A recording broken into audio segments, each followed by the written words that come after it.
न्यायालयान निर्णय दिवंक लेगीत गोंयान बेकायदेशीर रेंव काडपाचे प्रकार चालूच आसा।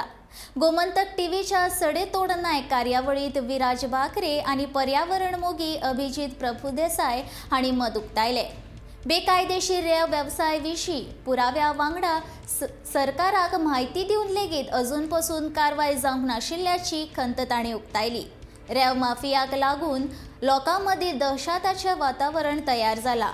तांचे आड आवाज काडपाची कोणाचीच हिम्मत ना, कारण ते लोकांक धमकयतात। रेंव काडपाचेर कसलोच करना देखून सरकाराचो कितल्याशाच लाखांचो महसूल बुडटा।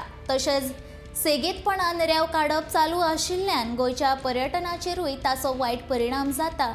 पळयात ह्या विशीं जाणकार कितें सांगतात ते।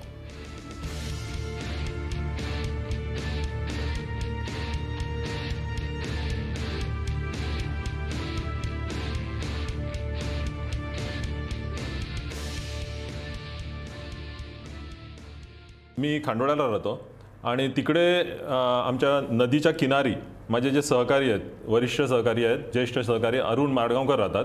तर त्यांच्या घराच्या जवळ एक 6-8 वर्षापूर्वी रेती उपसाचं छोटंसं हे सुरू झालं। एक 10 कामगार आले आणि त्याच्यानंतर ते एवढ्या मोठ्या प्रमाणात वाढलं की तिथे 200 कामगार बाहेरच्या राज्यातले येऊन राहत होते। पंच मेंबर सुद्धा ह्याच्यामध्ये इन्व्हॉल्व होते। त्यांचं काय म्हणतात रेती व्यवसाय आमचा व्यवसाय असं म्हणायचे ते।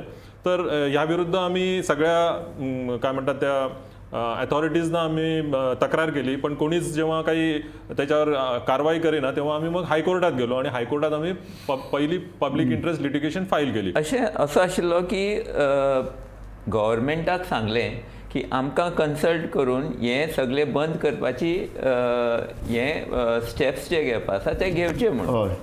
आनी खरें म्हणल्यार ताजे उपरांत एजीचे ऑफिसान आमी 2-3 मिटींग केल्यो आनी त्या मिटिंगान आमी भरपूर रिसर्च करून सगळे जे जाग्यांनी सँड मायनिंगचे कॅनोज दवरतात, जे जाग्यांनी देंवयतात रेंव, जे रस्त्या वयल्यान ट्रान्सपोर्टेशन जाता, जे जाग्यांनी पुलीस एकलो दवरल्यार सगळी सँड मायनिंग बंद जावपाक शकता, हे सगळे मॅप्स आमी सरकाराक दिले। दोळ्या मुखार हे सगळें चालू आसा। रेंव काडटा ती बोट्यो मेन रोडार पब्लीक रोडा वयल्यान दिश्टी पडटात। रस्त्या वयल्यान जेन्ना रेती घेवन रेंव घेवन ट्रक वता ते उदक फाटल्यान जे व्हांवता ते पयल्यार सगळ्यांक कळटा रेंव भरून ट्रक वता म्हणून। एकलो सुद्दां पुलीस कांयच एक्शन घेवपाक तयार ना।